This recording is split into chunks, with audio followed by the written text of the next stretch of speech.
श्रेष्ठ समाज दिव्यांगजनों के लिए निर्मित किया जाए, जिससे हम दिव्यांगजनों का सशक्तिकरण सामाजिक उन मापदंडों के अंतर्गत कर पाए जिनमें चल करके वो समाज की मुख्य धारा में अपने को बड़े सशक्तिकरण के साथ प्रस्तुत कर सके।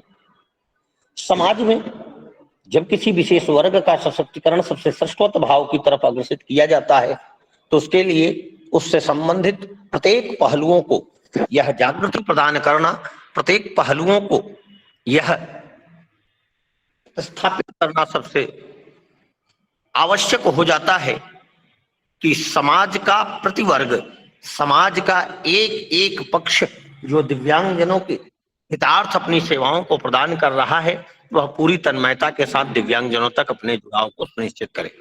इसी क्रम को वृहत्ता प्रदान करने के लिए सीआरसी लखनऊ निरंतर प्रयासरत रहा है और उसी कड़ी में आज का यह बौद्धिक आयोजन आप सभी के बीच में है। हमारा सुअवसर है कि हमारे बीच आदरणीय निदेशक सर श्री रमेश पांडे सर जुड़ चुके हैं। मैं सर को सादर प्रणाम करते हुए सर को सादर आमंत्रित करता हूं कि सर आप आए और आज के इस बहुत महत्वपूर्ण विषय पर अपना आशीर्वचन प्रदान कर हम सभी को अनुग्रहित करें। आदरणीय श्री रमेश पांडे सर। पांडे जी, मेरी आवाज आ रही है? जी सर, जी। बहुत बहुत धन्यवाद, बहुत बहुत धन्यवाद। सबसे पहले आज की हमारी रिसोर्स पर्सन नीलम सिंह जी, जो कि साइकोलॉजिस्ट हैं, डॉक्टर शकुंतला मिश्रा राष्ट्रीय पुनर्वास विश्वविद्यालय लखनऊ में, उनका मैं बहुत स्वागत और अभिनंदन करता हूं। Perceptual development and training for children with special needs, इस टॉपिक पे वेबिनार करने के लिए मैं अपने सभी प्रोग्राम कोऑर्डिनेटर्स को के प्रति आभार व्यक्त करता हूं और जितने भी हमारे पार्टिसिपेंट जुड़े हुए हैं उनका भी मैं बहुत स्वागत और अभिनंदन करता हूं। आज के इस कार्यक्रम में परसेप्चुअल डेवलपमेंट और ट्रेनिंग विषय पे नीलम सिंह जी के द्वारा जो भी जानकारी दी जाएगी, वो सभी मैं आशा करता हूं कि हमारे सारे पार्टिसिपेंट उसको ध्यान से सुनेंगे, ध्यान से समझेंगे। जो समझ में नहीं आएगा उसके बारे में प्रश्न भी पूछ सकते हैं और फिर जो भी इस वेबिनार से सीख के जाएंगे उसको अपने फील्ड में जहां भी कार्य करते होंगे इस देश में उसको इम्प्लीमेंट करेंगे। मैं बहुत ज्यादा समय ना लेते हुए नीलम जी का फिर से स्वागत करता हूं, अपने सभी कोऑर्डिनेटर्स और टेक्निकल टीम के प्रति आभार व्यक्त करता हूं, अपने पार्टिसिपेंट्स का भी स्वागत फिर से करता हूं और इस कार्यक्रम की शुभकामनाएं देता हूं। बहुत बहुत धन्यवाद। बहुत बहुत धन्यवाद सर। आपका निरंतर आशीर्वचन हम सभी के लिए प्रेरणा का स्रोत है। अब हम लोग कार्यक्रम की अगली गति में बढ़ते हुए आज के इस कार्यक्रम की हमारी मुख्य वक्ता आदरणीय Neelam Singh ma'am, psychologist, doctor Shakuntala Mishra national education university Lucknow को सादर आमंत्रित करूंगा कि मैम आप आए और आज के विषय पर sexual development and training for children with special need पर अपने महत्वपूर्ण भाव हमारे बीच रखें। आदरणीय Neelam Singh ma'am. Thank you Nagesh sir. Thank you sir, I am audible? आपको मेरी आवाज सुनाई दे रही? Yes yes ma'am. Thank you sir, again thank you. सबसे पहले मैं थैंक यू करना चाहूंगी Meena Kumari Sharma ji ma'am, director Pandit Deendayal Upadhyay institute, फिर रमेश पांडे जी, डायरेक्टर सीआरसी और प्रोग्राम कोऑर्डिनेटर्स, और सविता मैम, ठीक है, जिन्होंने मुझे इतने अच्छे जो लेक्चर है परसेप्चुअल डेवलपमेंट, इसके लिए मुझे लेक्चर डिलीवर करने के लिए आमंत्रित किया। अब हम बात करते हैं, हम लोग के पास टाइम बहुत लिमिटेड है, इसीलिए हम डायरेक्ट अपने टॉपिक पर आते हैं। आज मुझे आप लोगों के बीच अपना लेक्चर डिलीवर करना है perceptual development and training for children with special need. ठीक है, ये टॉपिक बहुत बड़ा है, इस टॉपिक पर बहुत सारी बातें शेयर की जा सकती है, लेकिन कहीं ना कहीं हमारे पास 1 घंटा है और उसमें मुझे आपको बहुत सारी बातें बतानी है, इसीलिए हम डायरेक्टली शुरू करते हैं। नागेश सर, हेलो सर, आप पीपीटी प्रेजेंट करेंगे या मैं अपनी तरफ से प्रेजेंट करूं सर? मैम जैसे आपका कंफर्ट हो वैसे करिए। Okay ma'am. हेलो। हाँ hello ma'am. Okay ma'am. Hello, आपने स्पीकर। हेलो मैम, आवाज आ रही है? हाँ जी मैम, मैं शेयर कर। हेलो हेलो हेलो, आवाज ही नहीं आ रही। उसी में खोल के करते हैं ना।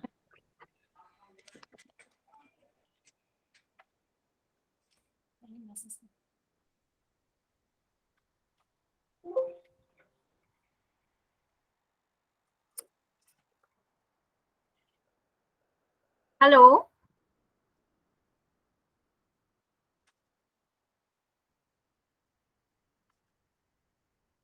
हेलो,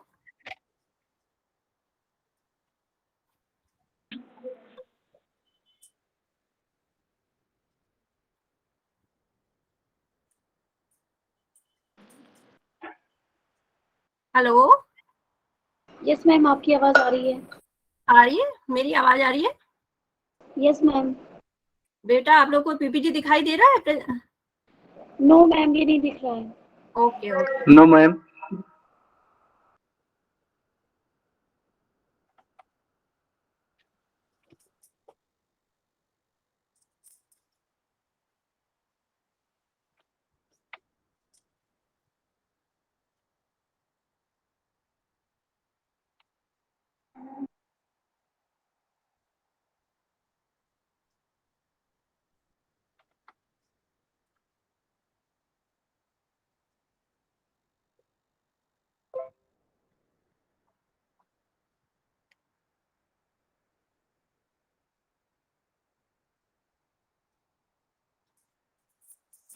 सो माय पीपीटी बेटा। Hello,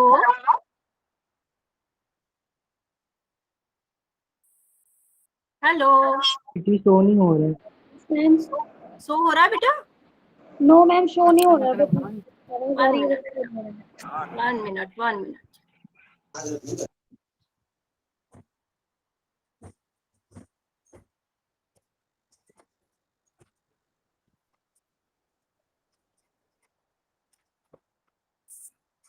hello, Nagesh sir.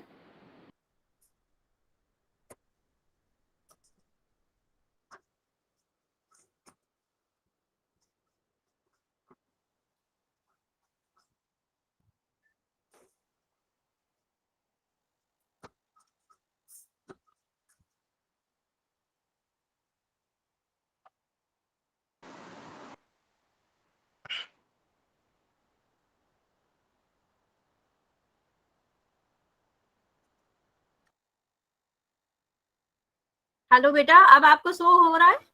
04 ma'am, content show नहीं हो रहा मैम। 4-5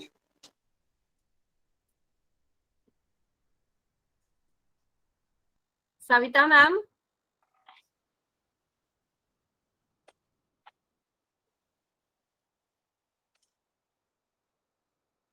यस मैम, अब शो हुआ। हो गया बेटा?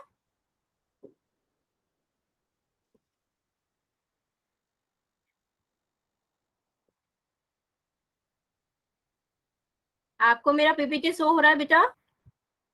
No ma'am. कोई कह रहा है नो मैम, कोई yes ma'am. No ma'am. No ma'am. अभी नहीं हो रहा ma'am. Yes ma'am. Hello, Savita ma'am. नहीं हो रहा है मैम। मैम आपकी पीपीटी शो नहीं हो रही है, हम यहाँ से प्रेजेंट करने की मैम कोशिश हाँ कर कर रहे दीजिए, कुछ हैं। प्रॉब्लम जी आने जी लगा है okay ma'am. Okay okay ma'am. Yes.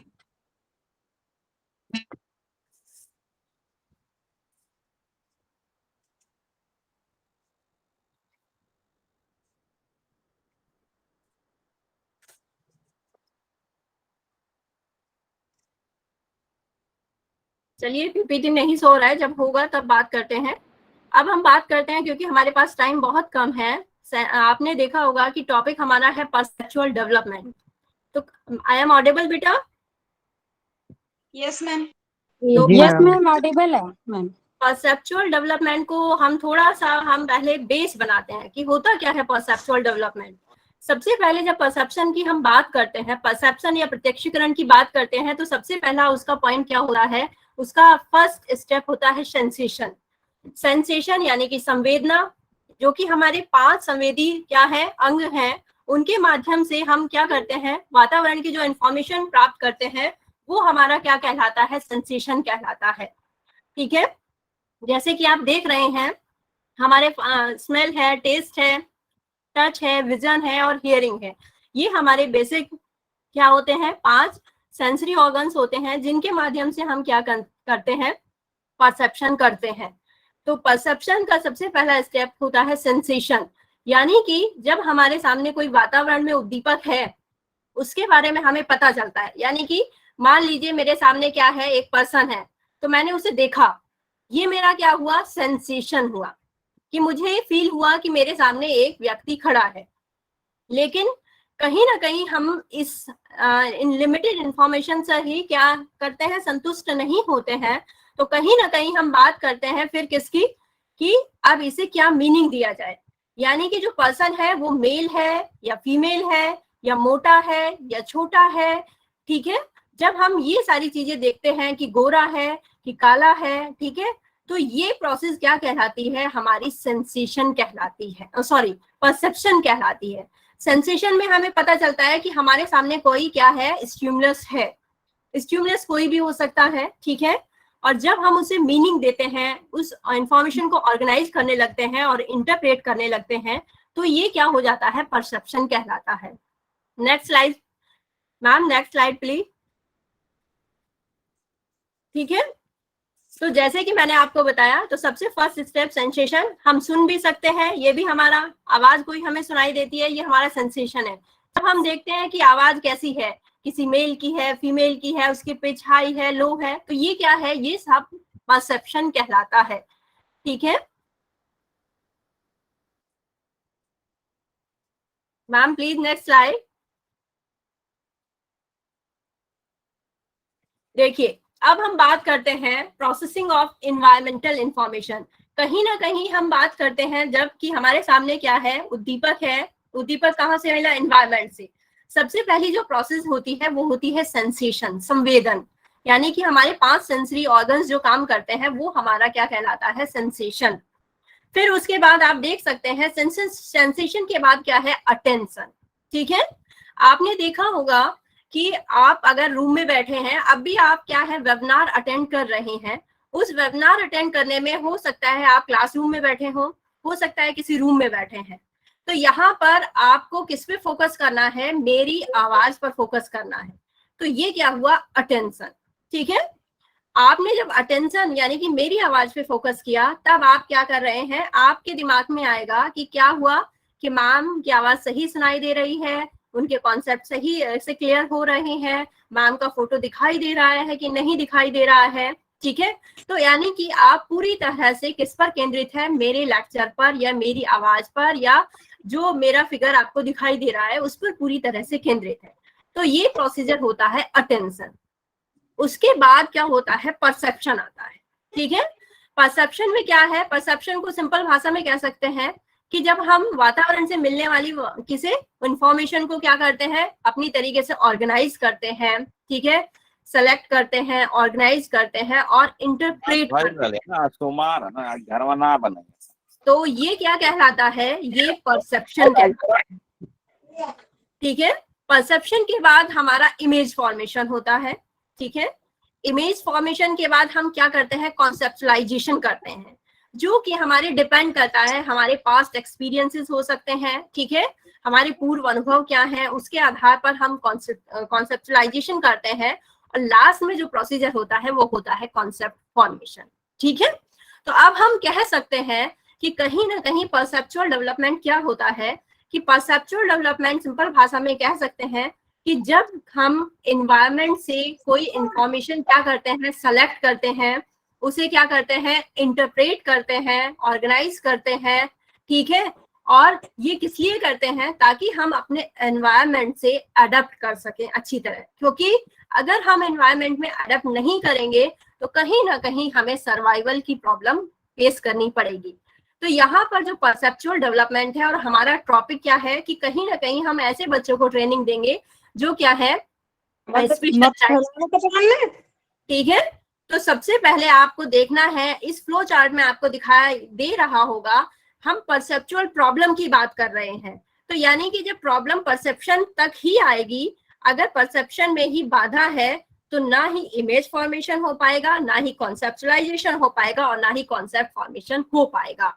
तो इस तरह से आप सिंपल देख सकते हैं कि अगर किसी बच्चे को परसेप्चुअल प्रॉब्लम है तो यानी कि आप देख रहे होंगे फ्लोर डायग्राम में कि परसेप्शन में अगर प्रॉब्लम है तो आगे का जो पूरा प्रोसीजर है उसका क्या हो जाएगा, ब्लॉक हो जाएगा। Please next slide. जैसे कि आप अभी मैंने आपको बताया सेंसेशन वही लिखा है कि क्या है, सेंसेशन में क्या होता है, इनपुट किसका करते हैं, फिजिकल इंफॉर्मेशन का करते हैं, अपने आंखों के द्वारा, कान के द्वारा, ठीक है, नाक के द्वारा, स्किन के द्वारा और टंग के द्वारा। और ये सबसे पहला क्या होता है, परसेप्चुअल डेवलपमेंट का फर्स्ट स्टेप माना जाता है। Next slide please. परसेप्शन, ठीक है। अब मैंने आपको बताया कि परसेप्शन में क्या क्या करते हैं। परसेप्शन में सबसे पहले हम चीजों को, क्योंकि ये क्या है, जो भी परसेप्शन है, सेंसेशन है, ये हमारी क्या है, न्यूरोलॉजिकल कंडीशंस पे यानी हमारे ब्रेन पे डिपेंड करती हैं सारी चीजें। तो कहीं ना कहीं सबसे पहले हम क्या करते हैं, जब भी कोई इनपुट हमारे पास आता है तो कहीं ना कहीं उस इनपुट को हम क्या करते हैं, इंटरप्रेट करने की कोशिश करते हैं, ऑर्गेनाइज करने की कोशिश करते हैं, सेलेक्ट करने की कोशिश करते हैं, ताकि कहीं ना कहीं सही इंफॉर्मेशन ब्रेन के पास जाए और ब्रेन उस सही इंफॉर्मेशन को लेकर हमें अच्छी तरह से आउटपुट देने योग्य बना सके। तो आप देख सकते हो कि परसेप्शन क्या है, एक ऐसी प्रोसेस है जिसमें हमारा ब्रेन क्या करता है, इंफॉर्मेशन को सेलेक्ट करता है, ऑर्गेनाइज करता है, इंटरप्रेट करता है, ठीक है। यहाँ पर ये माना गया है, आप इस स्लाइड में देख सकते हैं कि कहीं ना कहीं सेंसेशन परसेप्शन दोनों आपस में बहुत क्लोजली कोरिलेट होते हैं, क्योंकि अगर सही से सेंसेशन नहीं होगा तो परसेप्शन होने की कोई चांसेस नहीं है, ठीक है। दूसरी चीज, यहाँ पर एक चीज मैं और कहना चाहूंगी, जरूरी नहीं है कि सेम स्टिमुलस के लिए सबका एक जैसा परसेप्शन हो, क्योंकि आप क्या है, साइकोलॉजी डिपेंड ही करती है इंडिविजुअल डिफरेंसेस पर। हो सकता है जो सेम पर्सन मुझे दिखाई दे रहा है, आपको भी वो सेम पर्सन है, आप भी उसे देख रहे हैं, मैं भी उसे देख रही हूँ, तीसरा कोई अदर पर्सन भी उसे देख रहा है, लेकिन हम तीनों के परसेप्शन में डिफरेंस मिल सकते हैं। क्यों डिफरेंसेस मिल सकते हैं, क्योंकि हमारा ब्रेन का स्ट्रक्चर अलग अलग है। अगर ब्रेन का स्ट्रक्चर अलग है तो हम चीजों को अलग तरीके से सेलेक्ट करेंगे, स्टोर करेंगे, फिर ऑर्गेनाइज करेंगे और फिर उसे क्या करेंगे, इंटरप्रेट करेंगे। तो इसीलिए कहा गया है कि कहीं ना कहीं सब में इंडिविजुअल डिफरेंसेस देखने को मिलता है। Next slide please.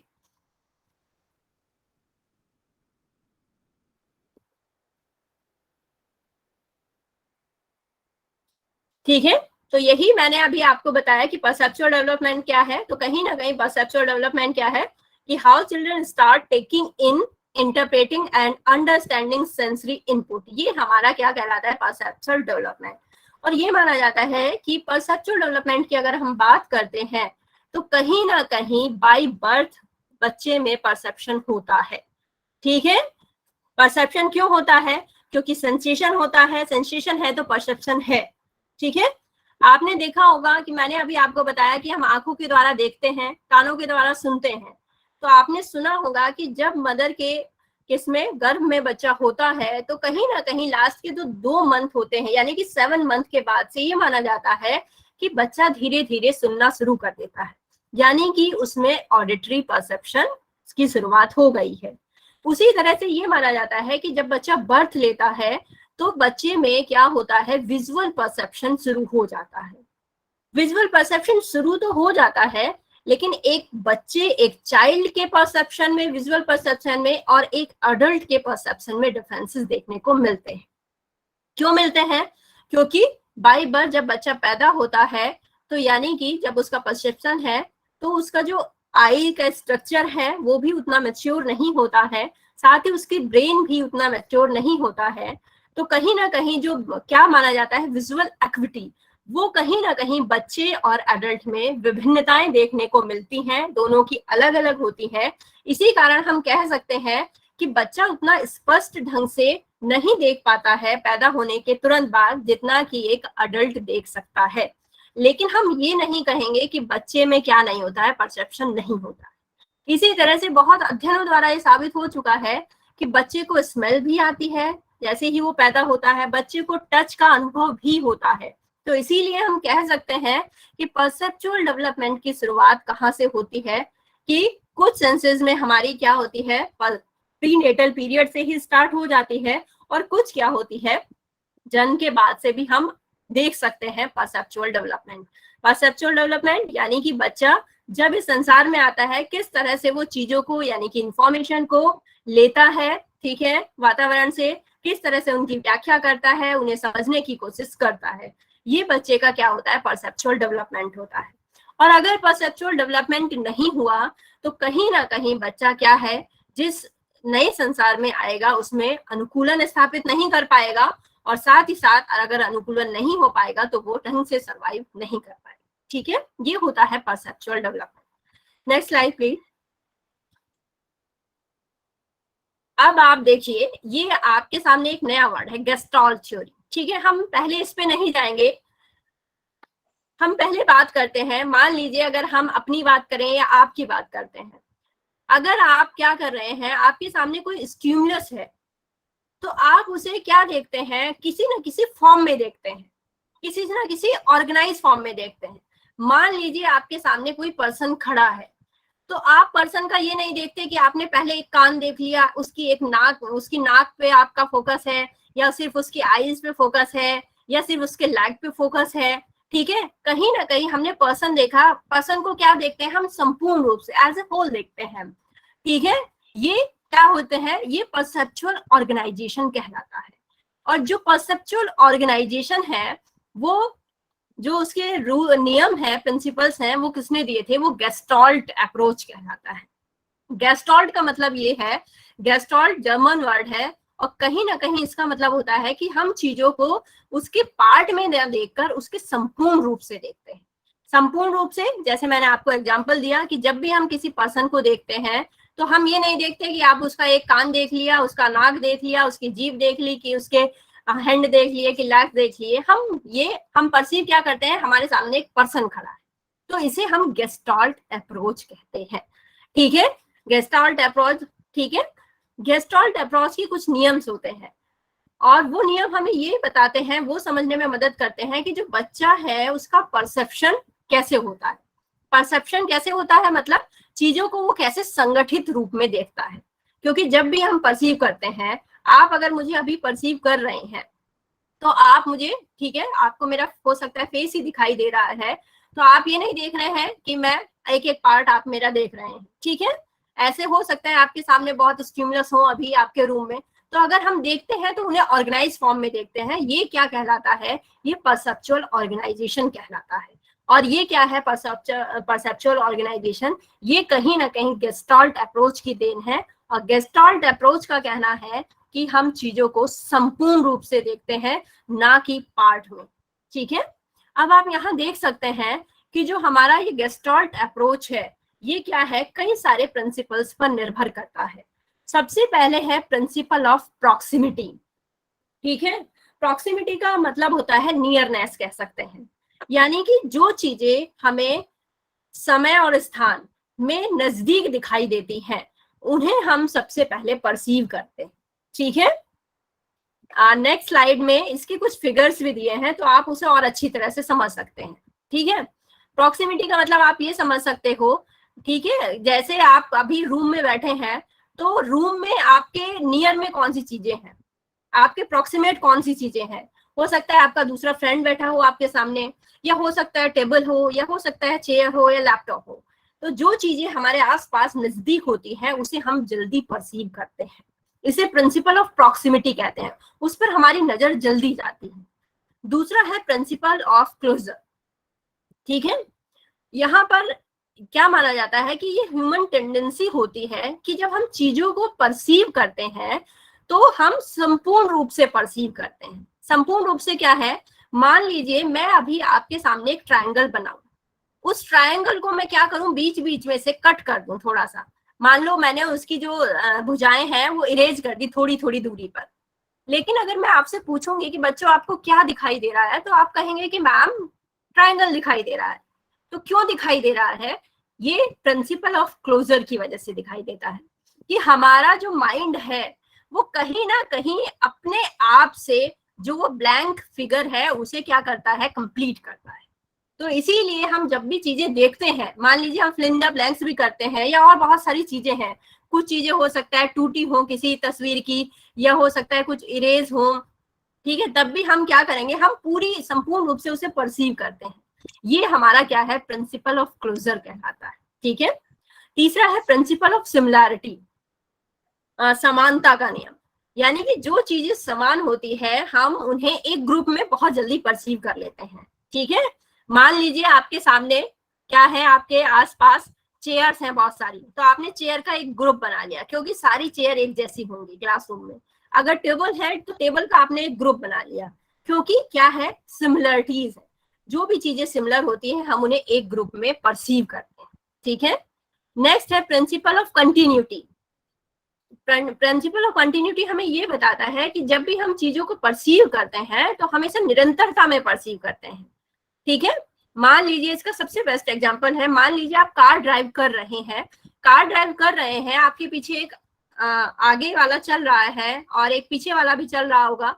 तो अगर आपको लेन चेंज करनी है तो कहीं ना कहीं आप आगे वाले पर ध्यान देते हैं। ठीक है, या उससे भी आगे वाले पर ध्यान देंगे क्योंकि हम क्या चल रहे हैं, उसकी कंटिन्यूटी में चल रहे हैं। मान लीजिए हमने उस पर ध्यान ना दिया, हमने लेन चेंज कर ली, ठीक है, तो हमें क्या है, एक्सीडेंट के चांसेस बढ़ जाते हैं। क्यों बढ़ जाते हैं, क्योंकि हमने सही से परसीव नहीं किया है। क्यों परसीव नहीं किया है, क्योंकि हमारे आगे वाला अगर सेफ साइड चल रहा है तो हम उसके पीछे चल रहे हैं, तो हमें ये ध्यान देना चाहिए कि उसका रिस्पॉन्स क्या है। ठीक है, वो लेन क्यों नहीं चेंज कर रहा है, हमने लेन चेंज कर दी, अचानक गाड़ी आ गई कोई। तो इसीलिए यहाँ पर देखा जाता है कि जब भी हम चीजें परसीव करते हैं तो हमेशा कंटिन्यूटी में चीजें देखते हैं। फिर है प्रिंसिपल ऑफ सिमेट्री। सिमेट्री होती है सममितता। ठीक है, यानी कि हम चीजों को हमेशा सिमेट्री, जो अच्छा आकार होता है, सममित आकार होता है, उसी में चीजें ऑर्गेनाइज्ड वे में देखना पसंद करते हैं। जैसे कि हम क्या है, हमारी बॉडी एक सिमेट्रिकल बॉडी कहलाती है, यानी हमारे करीने से हाथ पैर लगे हैं सही से, कान अपनी जगह है, नाक अपनी जगह है, तो हम क्या करते हैं, हम तुरंत अपने आप को या किसी और पर्सन को परसीव करते हैं। तो इसे कहा जाता है सिमेट्री में। जो चीज ज्यादा बिखरी हुई होती है हम उसे जल्दी से परसीव नहीं करते हैं, जो चीज सही से तरीके से सिमेट्री में लगी होती है उसे हम परसीव करते हैं। तो ये कुछ प्रिंसिपल्स हैं जो जिस पर कि हमारा परसेप्चुअल डेवलपमेंट निर्भर करता है। आप लोग ध्यान दीजिएगा, अभी मैं आपको समझा रही हूँ, लेकिन आप जब भी चीजों को परसीव करेंगे तो आपको खुद ब खुद मेरी बातें याद आएंगी कि आप प्रॉक्सिमिटी को कैसे फॉलो करते हैं, क्लोजर को भी आप फॉलो करते हैं जब भी चीजों को परसीव करते हैं। उसी तरह हम सिमिलरिटी, कंटिन्यूटी और सिमेट्री फॉलो करते हैं। Next slide.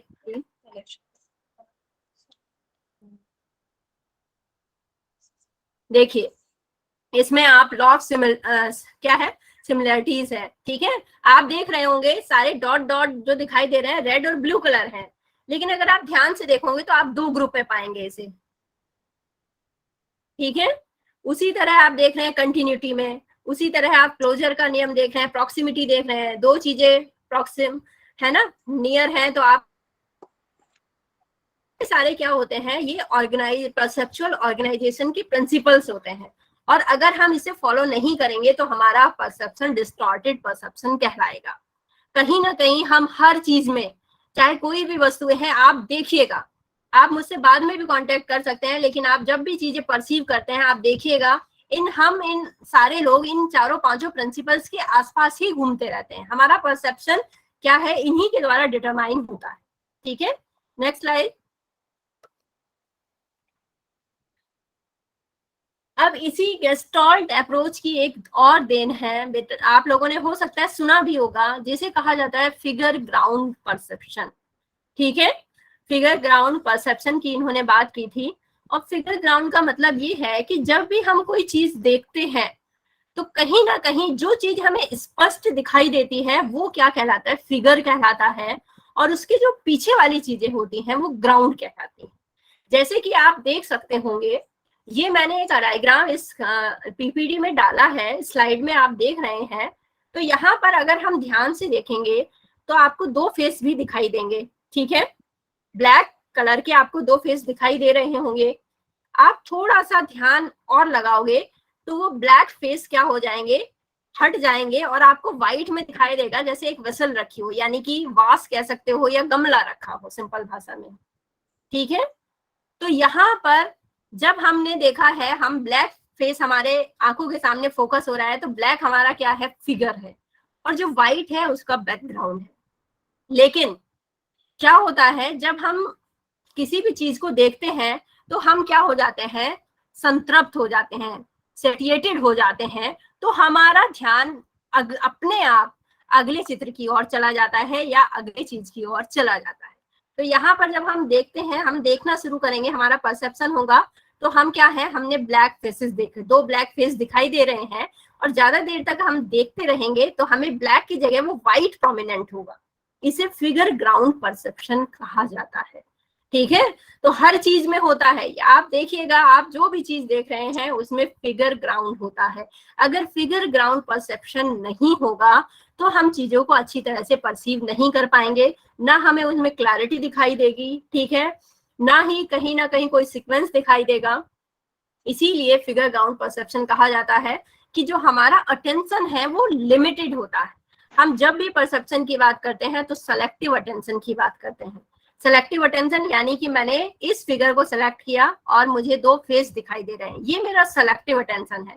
थोड़ी देर यानी कि ये माना जाता है करीब कुछ सेकंड तक अगर हम फेस देखते रहते हैं तो जब हमारा ब्रेन क्या होता है, सेटिएटेड हो जाता है, संतृप्त हो जाता है फिगर देखने में, तो हमारा क्या है, आपको दिखाई देगा कि हमारी नजरें अब व्हाइट पोर्शन पे ज्यादा फोकस कर रही हैं, यानी कि हमें अब क्या दिखाई देगा, वास दिखाई दे रहा है, फूलों का गमला दिखाई दे रहा है। तो इसे फिगर ग्राउंड इफेक्ट कहा जाता है।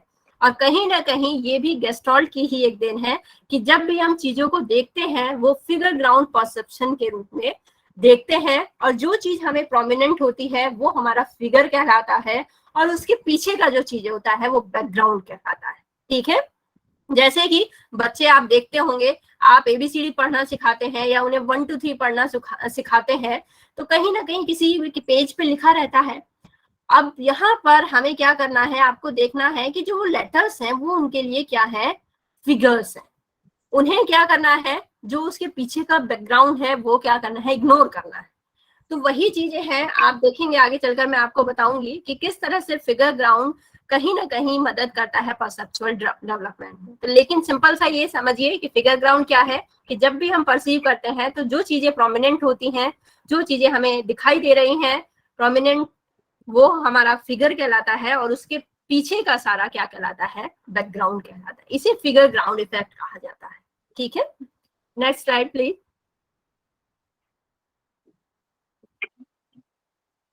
अब हम बात करते हैं कि आपने देखा, मैंने आपको सेंसेशन बताया, परसेप्शन बताया, फिर मैंने perceptual development, law of organisation, ये सब बताया।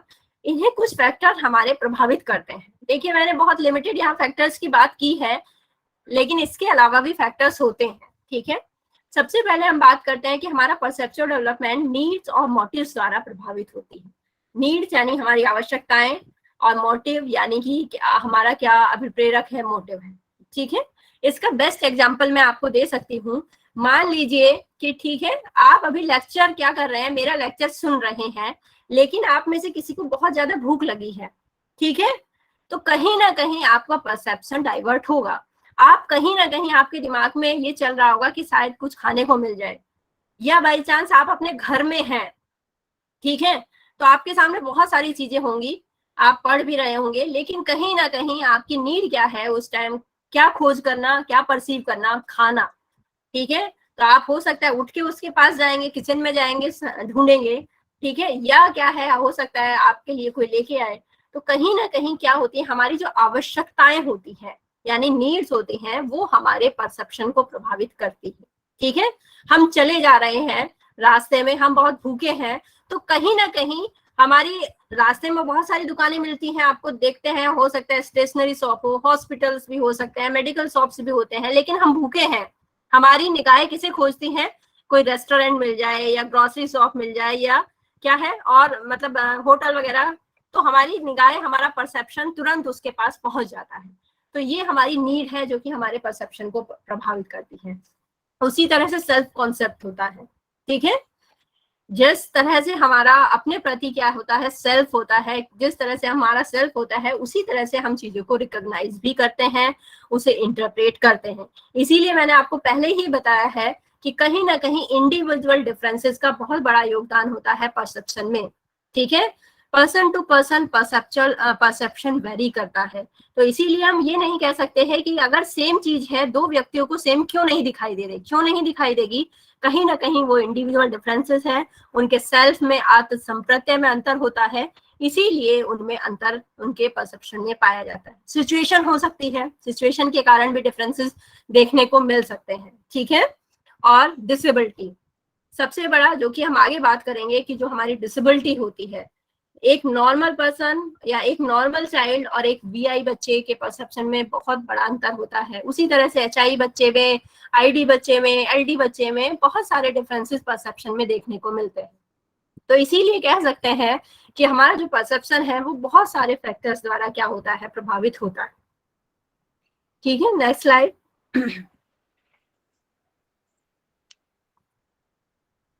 अब हम आते हैं कि हमने बात की है कि कहीं ना कहीं क्या है कि जो हम परसेप्शन की बात कर रहे हैं, अब हम बात करते हैं, आपने बताया कि हमें किसकी बात करनी है, बच्चों की बात करनी है। आप देख रहे होंगे कि आपकी जो क्लासमेट है, या हो सकता है आप टीचर भी होंगे, आपकी क्लास में जो बच्चे हैं उनका जो लर्निंग स्टाइल होता है वो अलग अलग होता है। लर्निंग स्टाइल, या एक तरह से कह सकते हो उनका जो परसेप्शन का तरीका है या सेंसेशन का तरीका है वो अलग अलग होता है। कुछ बच्चे क्या है, देखकर, विजुअली, ठीक है। कुछ क्या होते हैं, लिसनिंग, ऑडिटरी, उनका ऑडिटरी लर्निंग स्टाइल होती है, वो सुनकर ज्यादा परसीव करते हैं या अंडरस्टैंड करते हैं। कुछ क्या है, टेक्टाइल के द्वारा, यानी कि किसी भी चीज को छूकर, ठीक है, चीजों को क्या करते हैं, ग्रहण करते हैं।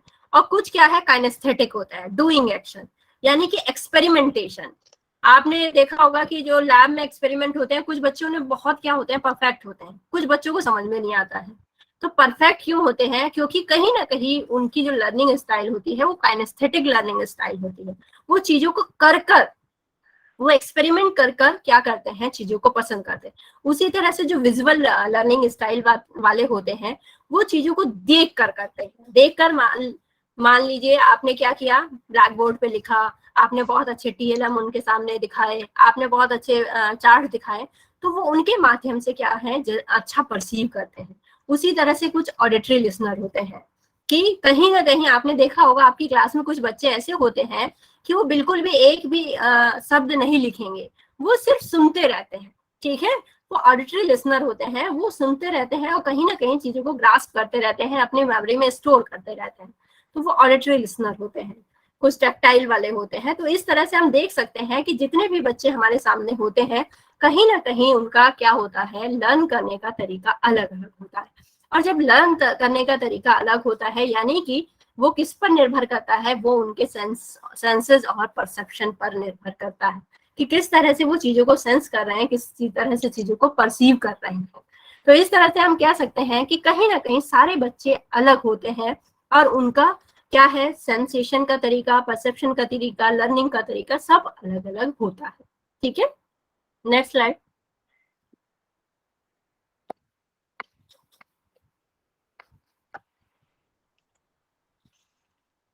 अब हम बात करते हैं, जैसा कि हमारा टॉपिक है परसेप्चुअल प्रॉब्लम पर डिपेंड करता है, परसेप्चुअल प्रॉब्लम से रिलेटेड है। तो यहाँ पर मैंने कुछ परसेप्चुअल प्रॉब्लम्स की बात की है, जैसे कि perceptual problem related to different disabilities की बात करते हैं। बेसिकली मैंने यहाँ 3-4 डिसेबिलिटीज की ही बात की है, क्योंकि मेरे पास बहुत कम टाइम है, आप लोगों ने बहुत कम टाइम दिया है। तो सबसे पहले हम बात करते हैं क्या है, some perceptual problem related to CWVI, यानी कि विजुअली इम्पेयर्ड जो बच्चे होते हैं उन्हें क्या क्या प्रॉब्लम फेस करने को मिलती है। सबसे पहली बात तो आप जैसे कि जानते ही होंगे, आप लोग बहुत सारे लोग टीचर भी होंगे, स्टूडेंट भी हैं, तो अगर आप डिसेबिलिटी फील्ड में काम कर रहे हैं, पढ़ रहे हैं, CRCs वगैरह में है या यूनिवर्सिटी में पढ़ रहे हैं, तो आपने ब्लाइंड बच्चों को देखा होगा, ठीक है। तो यहाँ पर ब्लाइंड बच्चे, सबसे पहला उनका क्या है, सबसे पहला जो उनका क्या है, सेंस, यानी कि जो उनकी आंखें हैं वही उनके पास नहीं है। सबसे पहला डिमेरिट तो एक यही है, अगर हम प्रॉब्लम की बात करते हैं, कि जिन आंखों से हम संसार देख रहे हैं, उनकी विविधताएं को देखते हैं, रंगीन चीजों को देखते हैं, ठीक है, वही उनके पास नहीं है। तो यानी कि उनके पास कहीं ना कहीं परसेप्चुअल प्रॉब्लम बहुत सारी होंगी। अगर परसेप्चुअल प्रॉब्लम होंगी तो कहीं ना कहीं वो चीजों को क्या करते हैं, सही से परसीव नहीं कर पाते होंगे, और कहीं ना कहीं इसीलिए आपको ये बताया जा रहा है कि क्योंकि अगर परसेप्चुअल प्रॉब्लम है तो यानी कि उनके सीखने में भी प्रॉब्लम होगी, यानी कि उनकी जो लर्निंग है वो भी कहीं ना कहीं से अफेक्ट होगी। तो यहाँ पर कुछ प्रॉब्लम जो कि मैंने परसीव की हैं वो है, क्या है, देख सकते हैं आप, children can not perceive and use sensory information. ठीक है, जिस तरह से एक आम व्यक्ति या आम बच्चा जो कि इन्वायरमेंट से स्टिमुलस मिल रहे हैं, इंफॉर्मेशन मिल रहे हैं, उन्हें सेंस कर सकता है, उस तरह से एक वीआई बच्चा नहीं कर सकता है। सबसे पहला प्रॉब्लम तो उनके सामने यही होती है कि जो सेंसरी इंफॉर्मेशन है वो उसे क्या नहीं कर पाते हैं, रिसेप्ट यानी कि ग्रहण ही नहीं कर पाते हैं जिस तरह से एक नॉर्मल बच्चा कर पाता है। दूसरी प्रॉब्लम क्या है, डिफिकल्टीज इन रिकॉग्नाइज ऑब्जेक्ट। ठीक है, चीजों को पहचानने में। अभी एक नॉर्मल चाइल्ड के सामने अगर दो पर्सन हैं तो वो आसानी से उन्हें पहचान लेते हैं कि हाँ ये क्या है, एक लंबा, एक छोटा, एक मोटा, कि एक पतला है या एक गोरा है या एक काला है। लेकिन अगर वीआई बच्चे के सामने दो पर्सन खड़े हैं तो वो कुछ हद तक उन्हें पहचान सकेगा। किसके आधार पर? उनकी आवाज के आधार पर बच्चे पहचान लेते हैं, उनके चलने के आधार पर बच्चे पहचान लेते हैं। ठीक है, लेकिन वो देखने के आधार पर उनमें डिफरेंशिएट नहीं कर पाएंगे क्योंकि कहीं ना कहीं उन्हें प्रॉपर सेंसरी इंफॉर्मेशन नहीं मिल पा रही है। तीसरा है कि analysing and remembering visual information. ठीक है, तो कहीं ना कहीं उनके पास जब क्या है, प्रॉपर विजुअल इंफॉर्मेशन नहीं होगी तो उन्हें चीजों को एनालाइज करने में क्या होती है, प्रॉब्लम आती है। ठीक है, क्लास में पढ़ाते हुए हमने बहुत बार फेस किया है, आप लोग भी फेस करते होंगे कि जब वीआई बच्चे हैं, जब हमें किसी थ्योरी है, किसी थ्योरी में डायग्राम होता है तो कहीं ना कहीं हाथ रुक जाते हैं। क्यों रुक जाते हैं? कि ये सोचना पड़ता है कि नॉर्मल बच्चे तो देख लेंगे लेकिन वीआई बच्चों को जब समझाने की बारी आती है तो सबसे पहली बात तो ये लगती है कि कैसे समझाया जाए। ठीक है, और दूसरी बात लगती है कि फिर थोड़ा अपने आप को खराब लगता है कि वही पूरी क्लास है कि हम वीआई बच्चे को समझा रहे हैं, वीआई को समझाने के लिए हमें क्या करना है, एफर्ट तो करना है, वो अलग बात है, लेकिन जब लगता है कि वो कितना एफर्ट कर रहे होंगे इस चीज को समझने के लिए। ठीक है, तो कहीं ना कहीं इस चीजों को जब हम पिक्टोरियल फॉर्म में कुछ चीजें दिखाना चाहते हैं तो ये प्रॉब्लम, बहुत सारी चीजें उनके सामने आती हैं। और अगर उनके सामने क्या है, सेंसरी इंफॉर्मेशन सही से नहीं मिल पा रही हैं तो वो ना उन्हें चीजें क्या कर सकते हैं, रिमेम्बर कर सकते हैं, और ना ही चीजों को सही से एनालाइज कर पाते हैं।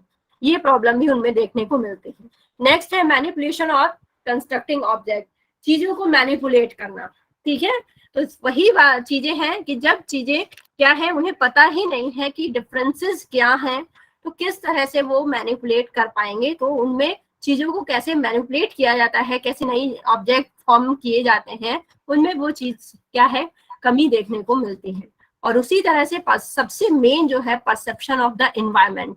आप देखते होंगे कि बहुत सारे बच्चे हैं व्हाइट केन यूज करते हैं, कुछ लोग नहीं भी यूज करते हैं, तो उन्हें लेफ्ट राइट में बहुत प्रॉब्लम होती है। ठीक है, आगे जाना है, पीछे जाना है, इधर जाना है, उधर जाना है, बहुत सारी प्रॉब्लम फेस करते हैं। एनवायरनमेंट में क्या चल रहा है, एक नॉर्मल बच्चा है जब भी कहीं से गुजरता है तो उसकी आंखें चारों तरफ घूम जाती हैं। ठीक है, वो बहुत सारे स्टिमुलस उसके क्या होते हैं, एनवायरनमेंट में होते हैं, वो बहुत सारे स्टिमुलस को क्या करते हैं, रिसीव भी करता है सेंसरी ऑर्गन्स के द्वारा। लेकिन कहीं ना कहीं जो वीआई बच्चा है उसका जो मेन विजुअल यानी कि जो विजुअल सेंसेशन है वही क्या होता है, डिस्टर्ब होता है, जिस कारण उसका परसेप्शन क्या है, जो एनवायरनमेंट की इंफॉर्मेशन है वो लिमिट हो जाती है उसके लिए। तो ये प्रॉब्लम है जो मेरे अकॉर्डिंग उनकी बेसिक प्रॉब्लम्स हैं, और हो सकता है इसके अलावा भी बहुत सारी उनमें प्रॉब्लम देखने को मिलती हैं। ठीक है, नेक्स्ट स्लाइड प्लीज। अब हम बात करते हैं perceptual problem related to CWHI, यानी कि जो HI बच्चे होते हैं जिन्हें सुनाई नहीं देता, हियरिंग इम्पेयर्ड बच्चे होते हैं, उनमें भी प्रॉब्लम्स देखने को मिलती है। पहली प्रॉब्लम क्या हो सकती है उनकी, problem in auditory perceptual skills. ठीक है, आपने देखा होगा कि जब क्या है, कहीं ना कहीं जो हमारा कान है, ठीक है, यानी कान के माध्यम से जब सही से सेंसरी इंफॉर्मेशन ही हमारे पास यानी हमारे ब्रेन के पास नहीं पहुंच पाएंगी तो ब्रेन उसे इंटरप्रेट कैसे कर सकता है। तो सबसे बड़ी इनकी यही प्रॉब्लम होती है कि जो सही क्या है इंफॉर्मेशन है वही क्या होती है, ब्रेन तक नहीं पहुंच पाती है, जिस कारण इन्हें परसेप्शन में प्रॉब्लम होती है, ऑडिटरी परसेप्शन में। ठीक है, दूसरी प्रॉब्लम है perception problem in auditory processing, ठीक है। जैसे कि मैंने बताया कि अगर आप लोग एचआई वाले भी कुछ स्टूडेंट होंगे या हो सकता है टीचर भी होंगे, वो बहुत अच्छी तरह जानते होंगे कि कहीं ना कहीं जो हमारी हमें चीजें सुनाई देती हैं उसकी भी बहुत तरीके से प्रोसेसिंग होती है, कि मिडिल ईयर में जाता है, कि कॉक्लिया में जाता है, फिर उसके बाद इम्पल्स जाते हैं, न्यूरल इम्पल्स जाते हैं ब्रेन में। तो ये जो सारी प्रोसेसिंग है ये एक एचआई बच्चे में नहीं होती है। क्यों नहीं होती है? क्योंकि उन्हें जब प्रॉपर सेंसेशन ही नहीं मिला है, अगर सेंसेशन नहीं मिलेगा तो ये प्रोसेसिंग हो ही नहीं पाएगी, इसीलिए दिक्कत होती है। नेक्स्ट है problem in language processing. Language यानी कि भाषा। अब आप सोच सकते हैं जब एक एचआई बच्चा है, जब वो चीजें सुन ही नहीं पाता है तो उसके भाषात्मक डेवलपमेंट यानी कि लैंग्वेज डेवलपमेंट में बहुत सारी प्रॉब्लम देखने को मिलती है। क्योंकि क्या होता है, उसने चीजों को नहीं सुना होता है, कौन सी भाषा है, हिंदी बोला जा रहा है, इंग्लिश बोला जा रहा है, या चीजों में कैसे किस तरह से हम उसे परसेप्शन करना है, ग्रामेटिकल रूल कौन से होते हैं। तो कहीं ना कहीं जो एचआई बच्चे होती है उनके लिखने में, उनके समझने में, उनके पढ़ने में बहुत सारी प्रॉब्लम देखने को मिलती है। क्यों देखने को मिलती है?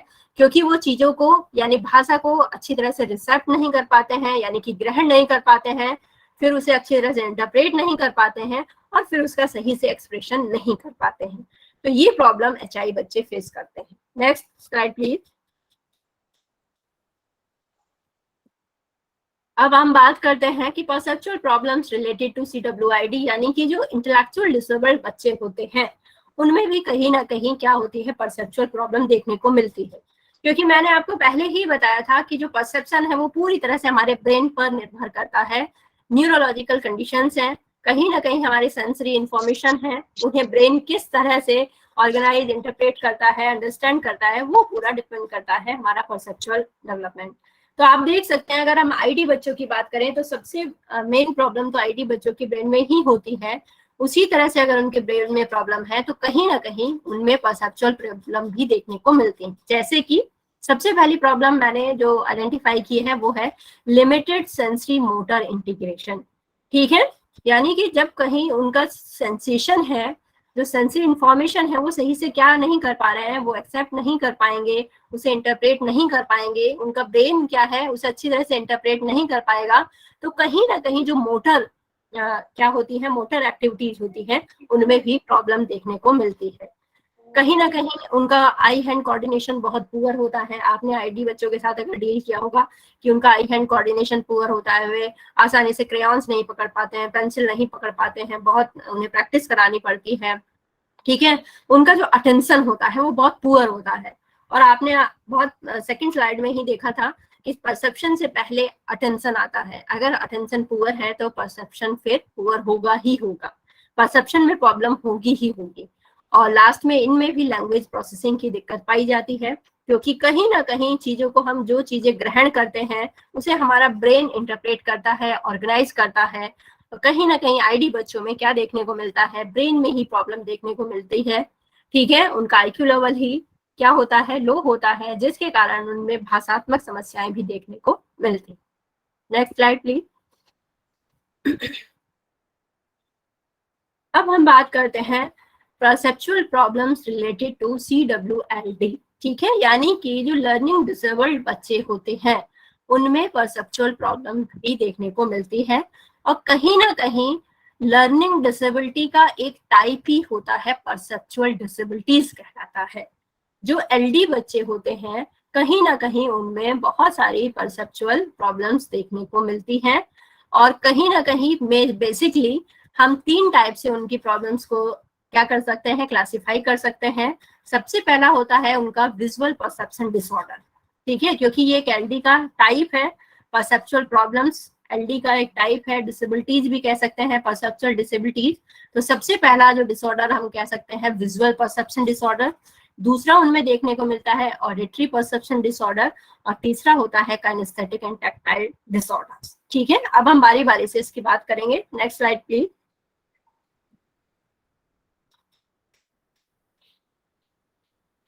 सबसे पहले अगर हम बात करते हैं विजुअल परसेप्शन डिसऑर्डर, जैसे कि आप देख सकते हैं विजुअल यानी कि विजन यानी कि हमारी आई। जब बच्चा क्या है, कहीं ना कहीं उसके पास उसकी आंखें नहीं हैं तो सबसे पहले क्या होता है, परसेप्शन डिसऑर्डर क्यों कहा जाएगा? क्योंकि जो बच्चा है उसे किस चीज में प्रॉब्लम फेस करने को मिलेगी, वो विजुअल डिस्क्रिमिनेशन, यानी कि चीजों में विभेद नहीं कर पाएगा। यानी ऐसा बच्चा क्या हो सकते हैं, जो लेटर्स होते हैं, जो वर्ड्स होते हैं, नंबर होते हैं, या ज्योमेट्रिकल डिजाइन्स होते हैं, उनमें क्या नहीं कर पाता है, विभेद नहीं कर पाता है, विजुअल डिस्क्रिमिनेशन कहा जाता है इसे। तो ऐसे बच्चे क्या है, ऐसा डिसऑर्डर, विजुअल परसेप्शन डिसऑर्डर, ऐसे डिसऑर्डर को कहते हैं जिसमें बच्चे क्या कर सकते हैं, जो विजुअल डिस्क्रिमिनेशन होता है, यानी कि शब्दों में, संख्याओं में, और साथ ही साथ अक्षरों में, और ज्योमेट्रिकल फिगर्स जो होते हैं उनमें विभेद नहीं कर पाते हैं। ठीक है। और कहीं ना कहीं ये जो विजुअल परसेप्शन डिसऑर्डर है उसमें हम सबसे पहले देख सकते हैं, मैंने आपको बताया विजुअल डिस्क्रिमिनेशन। विजुअल डिस्क्रिमिनेशन यानी कि मैंने आपको अभी बताया कि जो लेटर्स हैं, ठीक है, जो वर्ड्स हैं, उनमें डिस्क्रिमिनेट कहीं नहीं कर पाते हैं। कैसे डिस्क्रिमिनेट नहीं कर पाते हैं? जैसे मैंने आपको बताया अभी, जैसे बहुत सारे वर्ड्स हैं, ठीक है, वर्ड मान लीजिए मैन है, कैन है, ठीक है, तो इनमें बच्चे क्या है, डिस्क्रिमिनेट नहीं कर पाते हैं। साथ ही साथ जैसे आपने देखा होगा कि बहुत सारे क्या होते हैं, लेटर्स होते हैं, कभी कभी आम बच्चे भी इसमें कंफ्यूज कर जाते हैं, जैसे डी है और बी है। कुछ लोग तो बड़े होके भी डी और बी में बहुत कंफ्यूज रहते हैं, जो स्मॉल बी और डी होता है उसमें बहुत कंफ्यूजन होता है। ठीक है, तो इस तरह से बहुत सारी चीजें होती हैं जिसके आधार पर कि क्या होता है, हमारा जो परसेप्शन है वो बाधित होता है। तो सबसे पहली प्रॉब्लम क्या हो जाती है, विजुअल डिस्क्रिमिनेशन की, कि जो विजुअली चीजें हैं उसमें डिस्क्रिमिनेट नहीं कर पाते हैं। दूसरा है विजुअल क्लोजर। जैसे कि मैंने आपको अभी बताया था कि जो नॉर्मल बच्चे होते हैं, अगर कोई चीज मिसिंग भी रहती है, ठीक है, उसे भी वो अपनी तरफ से फिल करके क्या करते हैं, परसीव करते हैं। लेकिन क्या है, जो एलडी बच्चे होते हैं उनमें विजुअल क्लोजर की समस्याएं देखने को मिलती हैं। वो अपनी तरफ से चीजों को फिल नहीं कर पाते हैं, और कहीं ना कहीं उनका ब्रेन क्या है, लिमिट होता है इस बात के लिए कि वो अपनी तरफ से कुछ उसमें फिल नहीं कर पाता है, और वो उसे पूरे रूप में परसेप्ट नहीं कर पाता। जैसे मान लीजिए मैंने MAN दिया, उसमें ए जो मैंने क्या किया है, मैंने मिस कर दिया। तो कहीं ना कहीं अगर बच्चा है, नॉर्मल बच्चा है, तो MAN है, ठीक है, वो तुरंत उस चीज को क्या कर लेगा, परसीव कर लेगा। लेकिन एक एलडी बच्चा है, उसे परसीव करने में प्रॉब्लम आएगी। मान लीजिए मैंने एक सीधी लाइन दी है, और वो सीधी लाइन क्या है, मैंने एक सीधी लाइन दी, फिर दूसरी डॉट डॉट दी, तो कहीं ना कहीं दूसरा बच्चा क्या है, परसीव कर लेगा कि हाँ ये भी सीधी लाइन है, लेकिन एल्डरली बच्चा परसीव नहीं कर पाएगा, क्योंकि उसमें विजुअल क्लोजर की प्रॉब्लम देखने को मिलती है। फिर कहीं ना कहीं है figure ground perception, figure ground discrimination. जो मैंने अभी आपसे बात की थी कि फिगर ग्राउंड डिस्क्रिमिनेशन, एक नॉर्मल बच्चा फिगर ग्राउंड डिस्क्रिमिनेशन कर लेता है। आपने देखा होगा, मैंने आपको बताया कि बहुत सारी बुक्स होती हैं, या उसमें ABCD अल्फाबेट्स लिखे रहते हैं, या नंबर्स लिखे रहते हैं, तो अगर हम बच्चे को रीडिंग करने को कहते हैं तो बच्चे आसानी से रीडिंग कर लेते हैं। लेकिन क्या है, जो LD बच्चे हैं उस चीज को रीड आसानी से नहीं कर पाते हैं, क्योंकि कहीं ना कहीं उनका जो फिगर और ग्राउंड है वो मिक्स होता है, वो उसे अलग अलग नहीं कर पाते हैं, और वो चीज उन्हें इतनी जम्बड़ लगती है, मिक्स लगती है, कि वो ABCD नहीं बता पाएंगे, क्योंकि वो सब मिक्स होती हैं। तो इसीलिए इनका जो फिगर ग्राउंड परसेप्शन होता है, कहीं ना कहीं अगर आपने तारे जमीन पर मूवी देखी होगी किसी ने भी, तो उसमें बहुत चीजें बहुत हद तक सही दिखाई गई है। उसमें देखा होगा, वो बच्चा कहता है कि जो उसके शब्द है या लेटर्स हैं वो डांस कर रहे हैं। क्यों डांस कर रहे हैं? क्योंकि कहीं ना कहीं वो सही से लोकेट नहीं कर पा रहा है चीजों को, कहीं से जो क्या है, चीजें किस तरह से उसमें दिया गया है, लोकेशन है या मोमेंट है उनके, या फिगर ग्राउंड परसेप्शन है, वो उसका डिस्टॉर्टेड होता है। इसीलिए उसे लगता है कि कहीं ना कहीं चीजें सब मिक्स हैं, इसीलिए वो डिफ्रेंशिएट नहीं कर पाता है। इसीलिए अगर डिफ्रेंशिएट नहीं कर पाएगा तो पढ़ भी नहीं पाएगा। ठीक है, उसी तरह से रिवर्सल होता है। ठीक है, जैसे ऑन है, ऑन को अगर रिवर्स किया जाए तो नो नो हो जाएगा, लेकिन LD बच्चा इस रिवर्सल को नहीं समझ पाता है। ठीक है, तो उन्हें रिवर्सल में भी प्रॉब्लम देखने को मिलती है। Next slide please.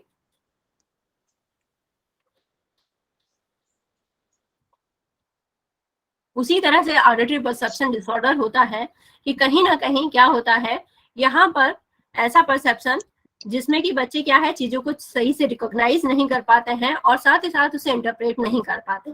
जैसे है फोनोलॉजिकल अवेयरनेस, ये क्या है, एक डिफिकल्टी है जो कि एलडी बच्चों में देखने को मिलती है। फोनोलॉजिकल अवेयरनेस का मतलब ये है कि आपने फोनेम सुना होगा, जैसे ए है, आ उसका फोनेम है, ठीक है।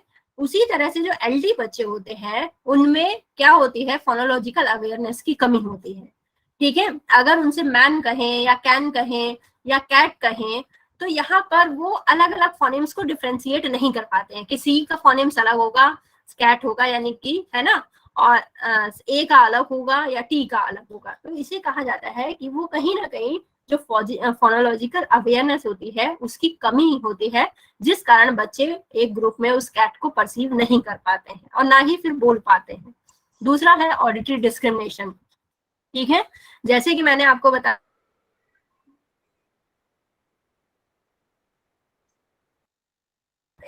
अलग अलग तरीके से, मान लीजिए कोई चीज उन्हें लाउड कही जा रही है, लो पिच में कही जा रही है, हाई पिच में कही जा रही है, उसमें डिफ्रेंशिएट नहीं कर पाते हैं।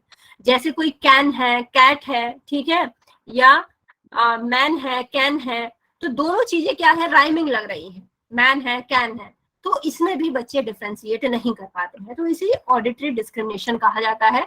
ऐसे बच्चों में ऑडिटरी डिस्क्रिमिनेशन की प्रॉब्लम देखने को मिलती है। उसी तरह से ऑडिटरी सिक्वेंसिंग होती है। जैसे क्या है, ऐसे जो बच्चे होते हैं जिनमें सीक्वेंसिंग की कमी होती है, जिसमें सीक्वेंसिंग नहीं पाई जाती है, तो वो लेटर्स को सीक्वेंस में, जैसे ABCD सीक्वेंस में नहीं बता पाएंगे, या 1 2 3 उनसे कहा जाए तब भी नहीं बता पाएंगे, या आप उनसे कहो कि वीक के नाम बताइए या मंथ्स के नाम बताइए, तो एलडी बच्चों को सीक्वेंसिंग में प्रॉब्लम होती है। तो कहीं ना कहीं चीजों को वो सीक्वेंसिंग में आपको नहीं बता पाएंगे। उसी तरह से ऑडिटरी ब्लेंडिंग होती है। ब्लेंडिंग का मतलब होता है सम्मिश्रण करना। मान लीजिए मैंने अलग अलग क्या किया है, मैन लिखा है या कैट लिखा है, तो यहाँ पर बच्चों को क्या है, फोनोलॉजिकल अवेयरनेस की कमी से वो उसे एक ग्रुप में क्या नहीं कर पाएंगे, कलेक्ट नहीं कर पाएंगे। मैन को मैन की तरह नहीं, मैन, MAN ऐसे अलग अलग कर लेंगे, लेकिन मैन नहीं कहेंगे। क्यों नहीं कहेंगे? क्योंकि वो ब्लेंडिंग नहीं कर पाते हैं, चीजों को आपस में सम्मिश्रण नहीं कर पाते हैं। ठीक है, नेक्स्ट स्लाइड प्लीज।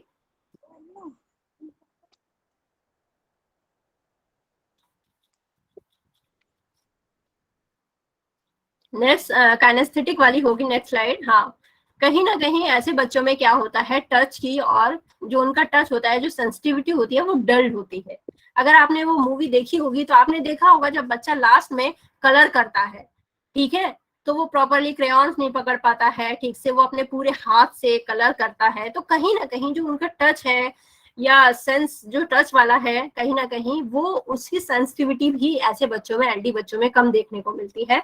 जो आई हैंड कोऑर्डिनेशन है, जो मूवमेंट होते हैं, उनमें प्रॉपर क्या है, वो उनके अच्छे नहीं होते हैं, प्रॉपर नहीं होते हैं, क्योंकि कहीं ना कहीं परसेप्शन पे ये सारी चीजें बहुत निर्भर करती है कि किस तरह से चीजों को हम कोऑर्डिनेट करते हैं, उनमें ये कमी देखने को मिलती है। Next slide please. अब हम बात करते हैं, अभी आपको मैंने बताया कि बहुत सारी प्रॉब्लम्स देखने को मिलती हैं, ठीक है। अब हम बात करते हैं कि उनके लिए हम क्या हेल्प कर सकते हैं, उन प्रॉब्लम्स को कैसे बच्चों की दूर किया जा सकता है, उसके कुछ तरीके आगे मैं आपको बताऊंगी। Next slide please.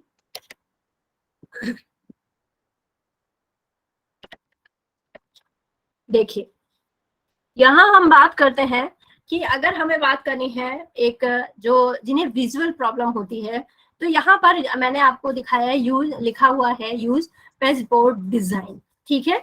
आपने देखा होगा कि लकड़ी का एक बोर्ड होता है, उसपे क्या होते हैं, आजकल आपने देखा होगा कि जो लेटर्स होते हैं उसके भी छोटे छोटे गुटके होते हैं, उन्हें फिल किया जाता है, ठीक है। या फिर क्या होते हैं, हमें अक्सर सिखाना होता है या 1 2 3 सिखाना होता है, सबके कुछ बोर्ड होते हैं, उनके छोटे छोटे ब्लॉक होते हैं, वो फिट करने होते हैं। तो इस तरह से हम क्या कर सकते हैं कि अलग अलग कलर्स के ले सकते हैं या सेम कलर के ले सकते हैं, तो ये अलग अलग डिजाइन आते हैं, जिसके माध्यम से हम बच्चों को क्या सिखा सकते हैं, डिस्क्रिमिनेट करना सिखा सकते हैं, ठीक है। उनकी जो विजुअल एक्टिविटी है वो हम क्लियर करा सकते हैं, और कहीं ना कहीं क्या है, आई हैंड कोऑर्डिनेशन भी डेवलप करा सकते हैं। दूसरी चीज है कि अगर हमें क्या करना है, जो विजुअली परसेप्शन है बच्चों में डिस्टॉर्टेड है, फाइंडिंग शेप्स इन पिक्चर। जैसे हम मान लीजिए कि क्या करेंगे, एक शेप देंगे, उसमें हम क्या करेंगे, एक पिक्चर है उसमें बहुत सारे शेप्स देंगे, ठीक है। मान लीजिए हमने बहुत सारे सर्कल दे दिए, ट्रायंगल्स दे दिए, तो हम क्या कर सकते हैं, डिस्क्रिमिनेशन करना भी सिखा सकते हैं और सिमिलरिटीज भी सिखा सकते हैं। हम बच्चों से कहेंगे कि इसमें जो डिफरेंट फिगर है वो अलग कीजिए और जो सिमिलर है वो अलग कीजिए।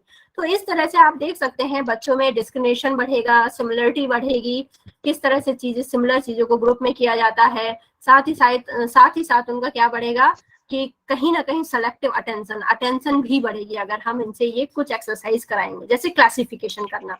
ठीक है, चीजों को किस तरह से क्लासिफाई कर सकते हैं। मान लीजिए बहुत सारे कार्डबोर्ड बना के कुछ एनिमल्स के बना दिए, कुछ फ्रूट्स के बना दिए कि आप क्लासिफाई कीजिए कि फ्रूट्स को फ्रूट्स वाले में, तो इस तरह से बच्चों में अवेयरनेस होगी। ठीक है, इस तरह से बहुत सारी चीजें हैं, जैसे मैचिंग जियोमेट्रिक शेप्स मैचिंग करा सकते हैं।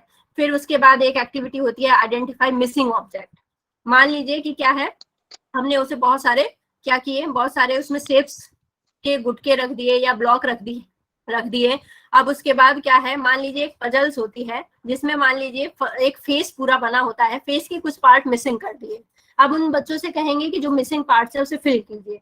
तो इस तरह से हम क्या कर सकते हैं, कहीं ना कहीं आई हैंड कोऑर्डिनेशन भी बढ़ा सकते हैं, कहीं ना कहीं उसका क्या कर सकते हैं, हम उसमें अवेयरनेस, फोनोलॉजिकल अवेयरनेस की बात आगे करेंगे। विजुअल परसेप्शन की बात कर रहे हैं तो हम उसे डिस्क्रिमिनेशन करना सिखा सकते हैं, हम उसे सेलेक्टिव चीजें पिक करना सिखा सकते हैं, सही एलोकेट करना सिखा सकते हैं इस एक्सरसाइज के माध्यम से। ठीक है, अब है लिसनिंग फॉर साउंड। अगर हम बात करते हैं, जैसे कि मैंने आपको बताया कि ऐसे बच्चों में किसकी प्रॉब्लम देखने को मिलती है, फोनोलॉजिकल अवेयरनेस की प्रॉब्लम देखने को मिलती है, ऑडिटरी डिस्क्रिमिनेशन देखने को मिलता है। तो यहाँ पर हम क्या कर सकते हैं, एज ए टीचर होने के नाते बच्चों से कहेंगे कि बच्चे आप अपनी आईज क्लोज कीजिए और तरह तरह की साउंड सुनवाएंगे उन्हें। हो सकता है एक बार टेबल बजा के सुनाएं, हो सकता है एक बार विसिल बजा के सुनाएं, ठीक है, या हो सकता है एक बार ब्लैक बोर्ड बजा के सुनाएं। अब उन्हें क्या कहेंगे कि आप सुनिए और फिर इनमें डिफरेंशिएट कीजिए। उसी तरह से हम अलग अलग वर्ड्स उन्हें सुना सकते हैं, या बच्चों को क्या कह सकते हैं कि बच्चों को कह सकते हैं कि एक एक्टिविटीज कराएं कि जब वो खाना खाते हो, कि आपको जब खाना खाते हैं तो क्या सुनाई देता है। ठीक है, तो वो बच्चे बताएंगे कि हमें कैसी आवाज आ रही है, तो वो उस आवाज को भी पहचान सकते हैं। तो इस तरह से बहुत सारी एक्टिविटीज होती है। जैसे हम क्या कर सकते हैं, ये दिखा सकते हैं कि बच्चों में आंख बंद करके कहेंगे कि आप बच्चे आवाज सुनिए, तो हो सकता है कुछ लो पिच की आवाज सुनवाएं उन्हें, कुछ हाई पिच की आवाज, यानी कि बच्चे ऑडिटरी डिस्क्रिमिनेशन कर पाएंगे कि नहीं कर पाएंगे। तो ऐसी बहुत सारी छोटी छोटी एक्टिविटीज होती हैं जिसके माध्यम से कि हम क्या कर सकते हैं, ऑडिटरी परसेप्शन को भी हम एनहेंस कर सकते हैं। उसी तरह से क्या है, आपने देखा होगा जब तारे जमीन की अगर मैं बात करूं, सबने देखी होगी, वहां पर 8 लिखना सिखाया जाता है उस बच्चे को। आपने देखा होगा पहले वो बहुत बड़ा 8 लिखता है, धीरे धीरे धीरे धीरे छोटा करते करते आके वो जो कॉपी का क्या होता है, एक मैथ की कॉपी का जो पेज होता है उसका जो ब्लॉक होता है उसमें 8 लिखना शुरू कर देता है। तो इसी तरह से हम क्या कर सकते हैं, बच्चों को जो पढ़ना सिखाते हैं, आपने देखा होगा मैंने बताया कि बच्चों में डांसिंग वर्ड कहते हैं बच्चों में, कि सारे जो शब्द हैं या अक्षर हैं वो मूव कर रहे हैं। तो यहाँ हम क्या कर सकते हैं कि एक कागज लेकर उसकी छोटी सी विंडो बना सकते हैं उसमें, और उस विंडो को उस अक्षर पर या शब्द पर रख के बच्चों से कहेंगे कि सिर्फ आप इसे पढ़िए। यानी हमने और सारी चीजें ढक दी और उस जिस अक्षर को हमें उसे पढ़ाना है या जिस शब्द को हमें उससे रिकॉग्नाइज कराना है, सिर्फ उसे हम उस विंडो से दिखाएंगे। तो इस तरह से हम क्या कर रहे हैं, बच्चे में सेलेक्टिव अटेंशन को हम क्या कर रहे हैं, प्रमोट कर रहे हैं। तो ये सारी एक्सरसाइज हो सकती है। और साथ ही में लास्ट है यूज कोलैबोरेटिव लर्निंग, यानी कि यहाँ पर बच्चों को आपस में एक दूसरे का सहयोग करते हुए सीखना चाहिए। हमें इस तरह का माहौल एज ए टीचर क्रिएट करना चाहिए कि बच्चे आपस में एक दूसरे की हेल्प करते हुए सीखें। ठीक है, ये सारी एक्सरसाइज मेरे हिसाब से तभी फुलफिल हो सकती हैं क्योंकि अगर बात आती है डिसेबिलिटी की, तो एज ए टीचर होने के नाते या एज ए पेरेंट्स होने के नाते या एज ए क्लासमेट होने के नाते हमें कुछ चीजों का ध्यान रखना है। सबसे पहले तो हमें पेशेंस की बहुत जरूरत है। एज ए टीचर हमें बहुत पेशेंस चाहिए। कहीं ना कहीं उन बच्चों को सिखाना, हमें थोड़ा उन्हें टाइम देना पड़ता है। हमें क्या है, इरिटेट नहीं होना चाहिए। दूसरी बात क्या है कि कहीं ना कहीं हमें उन्हें टाइम टू टाइम मोटिवेट करना पड़ेगा। ठीक है, जब हमारा कोई क्लासमेट है या हमारे साथ में है तो मोटिवेट करना है, और ये सारी चीजें एक्सरसाइज हम करेंगे तभी हम प्रॉपर क्या कर सकेंगे, उनका रिहेबिलिटेशन सही से कर सकते हैं, उन्हें सिखा सकते हैं। ठीक है, और मैं इन्हीं शब्दों के साथ अपनी वाणी को विराम दूंगी। हो सकता है आप लोग को समझ में आया हो, क्योंकि टाइम बहुत कम है और मैं एक्सीड कर चुकी हूँ टाइम को, उसके लिए माफी चाहूंगी। नागेश सर।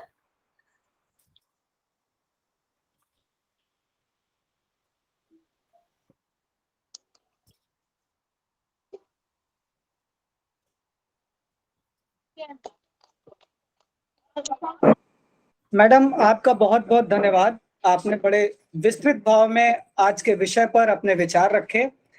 अब मैं चाहूंगा अगर हमारे किसी भी पार्टिसिपेंट का अगर कोई प्रश्न है तो वो अपना प्रश्न मैडम के समक्ष रखे, जिससे कि उसको उसका उत्तर यहाँ पर मिल पाए। हमारा कोई भी पार्टिसिपेंट अगर कोई प्रश्न पूछना चाहता है तो अपना प्रश्न चैट बॉक्स में भी रख सकता है, और माइक सभी के लिए ओपन कर दिया गया है। अपना प्रश्न अपना माइक ऑन करके पूछ सकता है।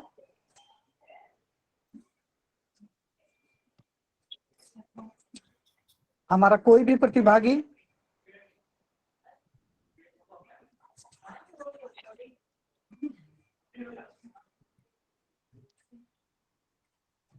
मैडम, जहां तक मैं देख पा रहा हूं हमारे चैट बॉक्स में तमाम चैट्स आ रहे हैं और सभी एक्सीलेंट और एक्सीलेंट प्रेजेंटेशन के आ रहे हैं। तो मुझे लगता है कि आपके द्वारा आज के विषय पर जो विस्तृत भाव रखे गए उसके द्वारा हम सभी को बहुत कुछ सीखने का अवसर प्राप्त हुआ है। और जिस तरीके से आपने समझाया है और अपनी प्रेजेंटेशन रखी है, मुझे नहीं लगता किसी का प्रश्न होगा। मैं चैट बॉक्स में देख पा रहा हूं कोई भी प्रश्न। हाँ, एक प्रश्न आया है मैडम, एक प्रश्न आया है। मैं आपके समक्ष रख रहा हूं।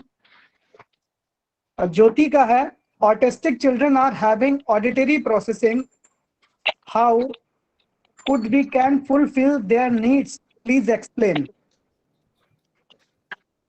देखिए बेटा, जहां तक ऑटिस्टिक चाइल्ड की भी प्रॉब्लम है, तो आपने देखा होगा कि ऑटिस्टिक चाइल्ड में बहुत सारे बिहेवियर होते हैं, जैसे स्टीरियोटाइप बिहेवियर्स होते हैं, ठीक है।